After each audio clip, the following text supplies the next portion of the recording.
Welcome back, everyone. Lettuce is the most popular produce across America, and it's actually incredibly easy to grow.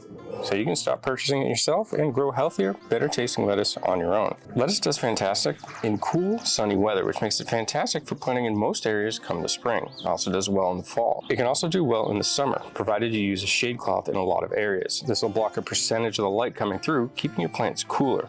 Lettuce does like sun. It's actually the heat in the summertime that actually makes the plant do poorly. So as long as you give it time to cool off, you can still grow your lettuce year-round. Lettuce is also frost tolerant, meaning you can grow it earlier than many other plants depending on your area. This is a great choice if you'd like to get things started early on before you even enter spring. It also means that you don't necessarily have to protect the lettuce if you have it out early and have risk of frost coming. Lettuce does very well whether you sow it directly into the ground, plant it hydroponically, which you can also grow it indoors, or even use a pot simply to start your seeds. Regardless of the method, you'll want to transplant your lettuce out when they're appropriate size. Same methods of planting, growing, and harvesting will also work for things like mizuna and even arugula. In order to grow your own lettuce, the first thing you need is something to plant the seeds in. Potting cup will work just fine. The next thing you need is some potting mix. Any brand will work. This isn't a promotional video. It's simply just need a potting mix that'll help give you good drainage. You want to make sure that your seeds stay wet but not soaked. The biggest mistake I see when helping a friend or anybody I know with starting their seeds is everything is just completely drenched.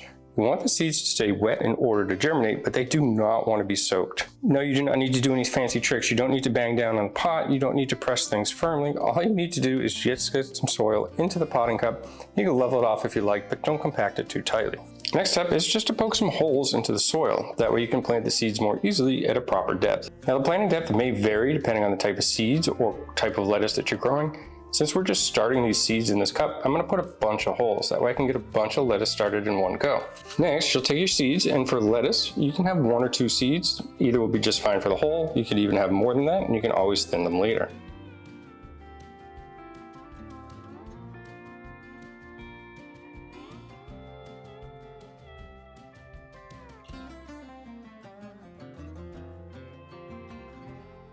After getting as many seeds as you desire, simply cover the top by brushing your fingers around, and that will place soil on top of the seeds that you've placed.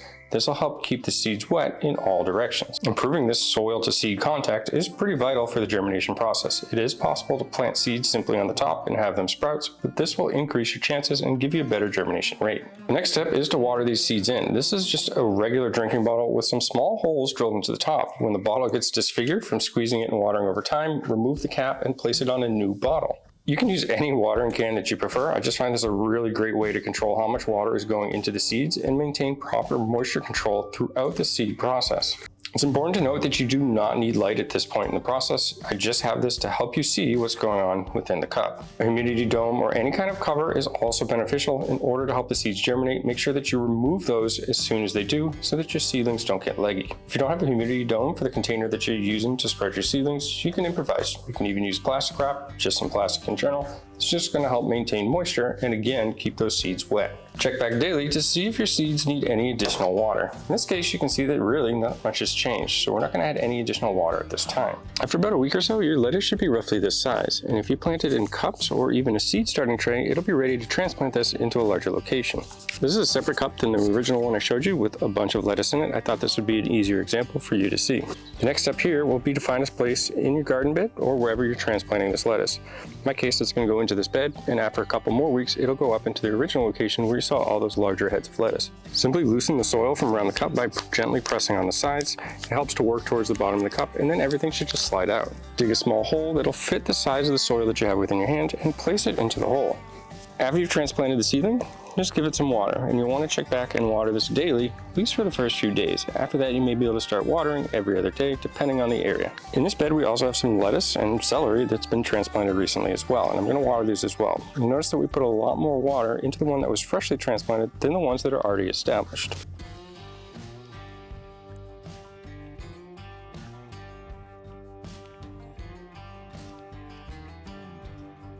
And no, I don't water the entire garden with this water bottle. I just think it helps demonstrate just how much water you need. In this bed, you'll find various lettuce that has been planted here directly with seed, and I'll harvest these right where they are. So whatever is better for you, you can use your own preference. There's 2 ways to harvest your lettuce once you've done so, and the first method is called cut and come again. Just simply go in and cut off the outer leaves of the plant. These are going to be the largest and oldest leaves that they have. New growth will grow up, and then you'll be able to keep doing so on the plant for a period of time. The second method of harvesting lettuce is simply to take the whole head. You'd come in and just cut the plant across the bottom. Certain varieties of lettuce will actually continue to grow after that, and you'll again get some additional lettuce afterwards. It's important to know which style of harvest you plan to use when you grow your own lettuce from seed. And the reason for that is if you plan to take the whole head, having say 20 heads of lettuce, going from no lettuce to 20 heads all at once is going to be a little overwhelming. However, if you plan to use the cut and come again method, it's nice to have multiple plants started at once. That way they all have decent sized leaves that you can take and make something like a salad. If you plan to harvest the entire head at once, it may be useful to start a few seeds at once, wait another week, start a few more seeds, and continue on in that process. That way you have successive harvests. Starting your seeds indoors will always give you an advantage over starting them outdoors. That's because you can control the temperature, the climate, and how much moisture they're going to get. So that's a recommendation I would give you if you're given a choice and have the options of both.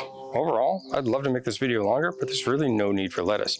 Start the seeds, give them a little bit of water, check the water level each day, and after a few days they'll sprout. Roughly after a week or so, you're good to transplant them unless you had sown them directly in the ground, at which point you'll just leave them where they are. Best of luck.